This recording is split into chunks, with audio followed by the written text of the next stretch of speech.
नमस्कार विद्यार्थियों, मैं योगेंद्र आपके साथ वर्तमान भारतीय समाज और प्रारंभिक शिक्षा के ऑनलाइन लेक्चर सेशन में आपका बहुत बहुत स्वागत है।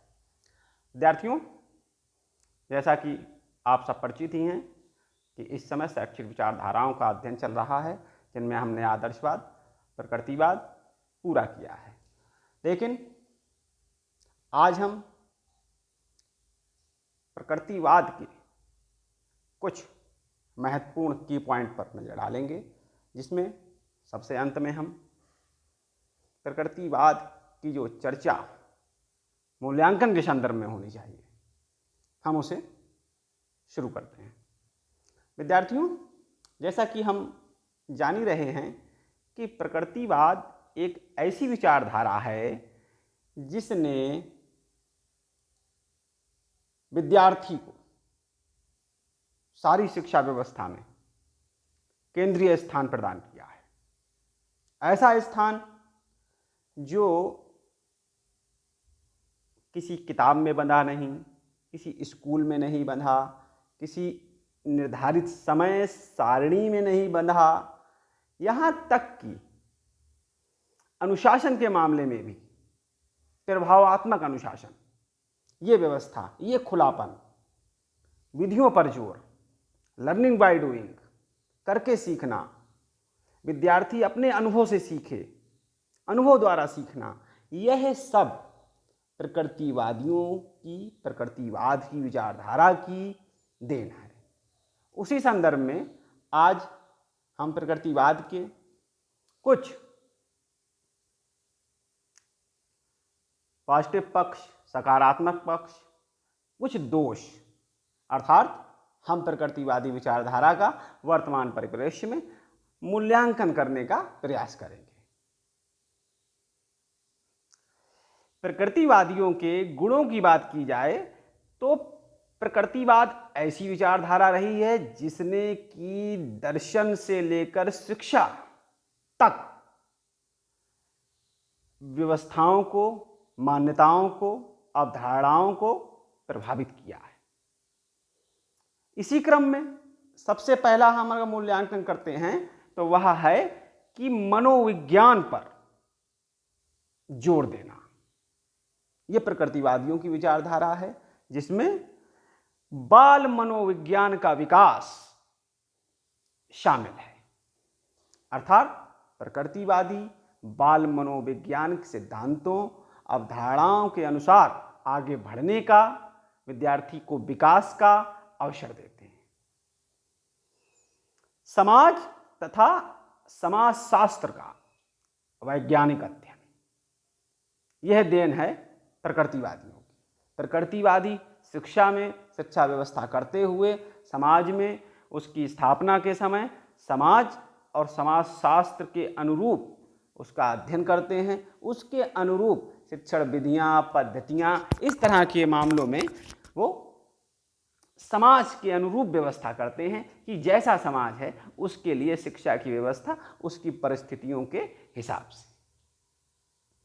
अनुभव प्रधान पाठ्यक्रम पर बल, जो अभी हम बात कर रहे थे, लर्निंग बाय डूइंग की, अनुभव के द्वारा सीखना, करके सीखना। आप को कुछ लिखने का दे दिया जाए, जैसे कि आपको प्रोजेक्ट कार्य दे दिया जाता है, तो एक असहजता, एक घबराहट सी महसूस होने लगती है कि ये काम कैसे होगा अधिकतर विद्यार्थियों के साथ। अपितु आप एक बार कर लो, आपने अपने अध्यापक को दिखाया, अपने लेक्चरर को दिखाया, देखने के बाद उन्होंने कहा ये कमी है, इसे ठीक कर लीजिए।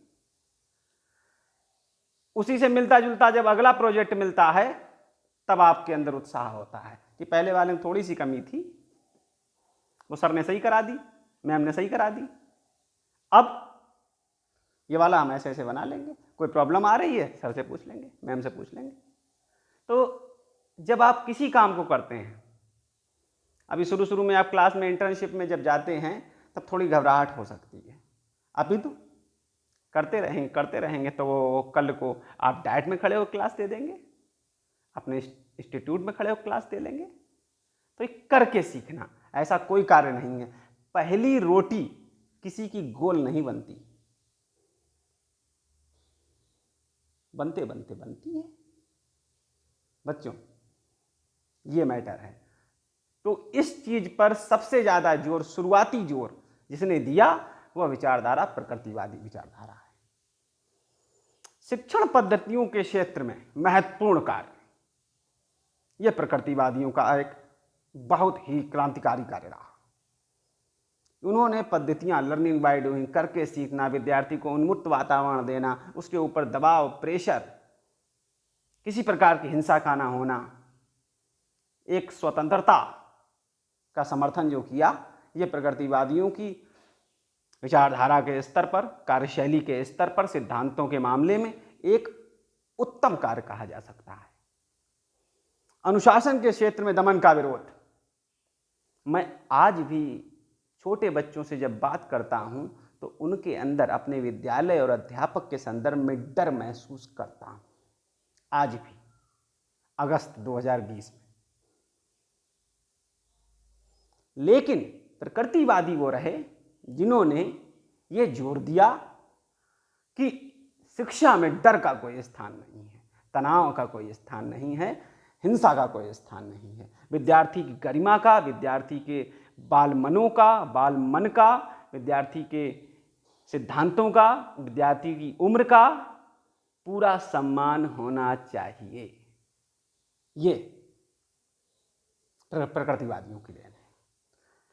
प्रकृतिवाद ने शिक्षा की अमनोवैज्ञानिक, समाजशास्त्रीय तथा वैज्ञानिक धारणा के स्पष्ट निर्माण में प्रत्यक्ष योगदान दिया है। ये काम है प्रकृतिवादियों के, जिन पर हमने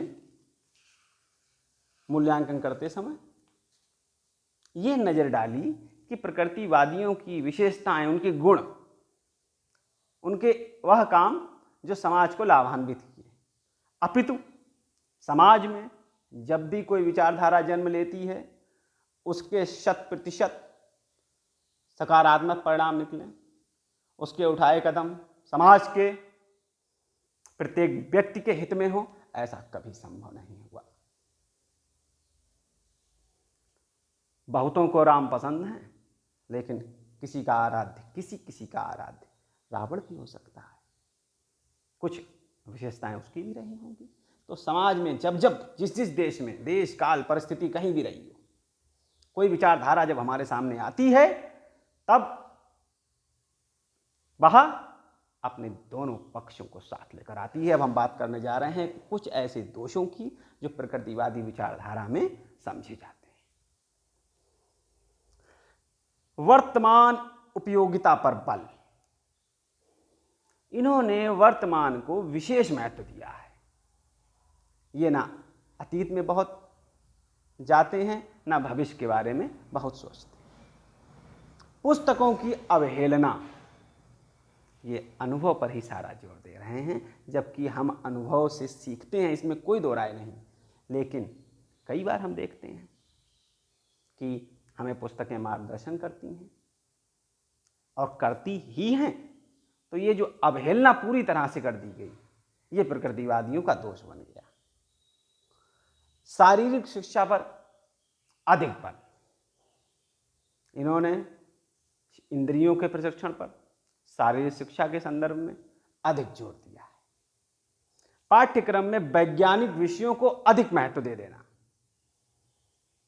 जबकि डेमोक्रेटिक व्यवस्था ये कह रही है कि विज्ञान के जानने के साथ साथ व्यक्ति मानवीय विषयों का, सामाजिक विषयों का, कला सांस्कृतिक विषयों का भी जानकार होना चाहिए।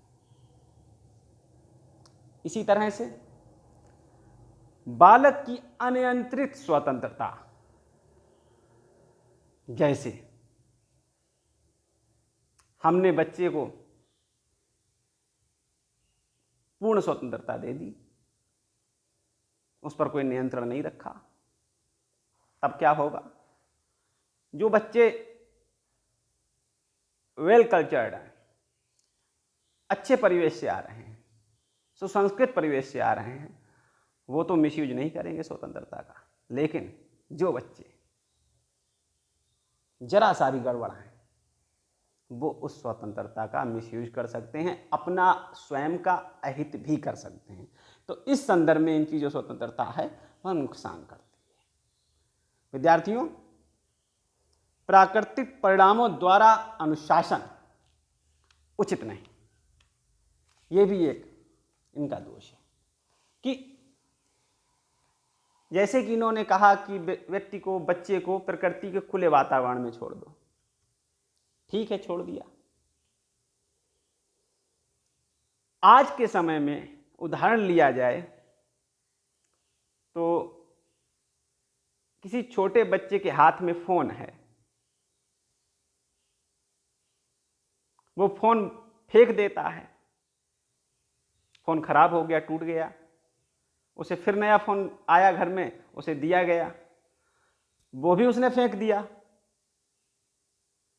तो बच्चा छोटा है, वो फोन का अर्थ नहीं समझता, वो ऐसे ही फेंकता रहेगा, तो उससे क्या होगा? नुकसान होगा। बिजली का तार है, कोई बिजली का पॉइंट है, इनका कहना है कि छोड़ दो, वो उस परिणाम से सीख लेगा। कहीं उसे उन्मुक्त छोड़ दिया गया बच्चे को और उसने किसी करंट बिजली के पॉइंट को छू लिया, उसके जीवन पर भी बन सकती है। तब ये जो खुली छूट, खुली स्वतंत्रता है, ये बाधा बन जाती है प्रकृतिवादियों के लिए। तब हमें वहां पर इनकी जो उन्मुक्त छूट है, उन्मुक्त व्यवस्था है, उसके बारे में सोचना पड़ता है। इसी के साथ विद्यार्थियों, हम प्रकृतिवाद को कंक्लूड करते हैं। आपके प्रश्नों का, आपकी जिज्ञासाओं का स्वागत है। आप मुझे इंडिविजुअल व्हाट्सएप करें, इनबॉक्स करें। अब हम गूगल मीट पर भी जुड़ रहे हैं, तो अपनी बात वहाँ भी आप रख सकते हैं। अपना ध्यान रखें। बहुत बहुत शुक्रिया आपका। धन्यवाद।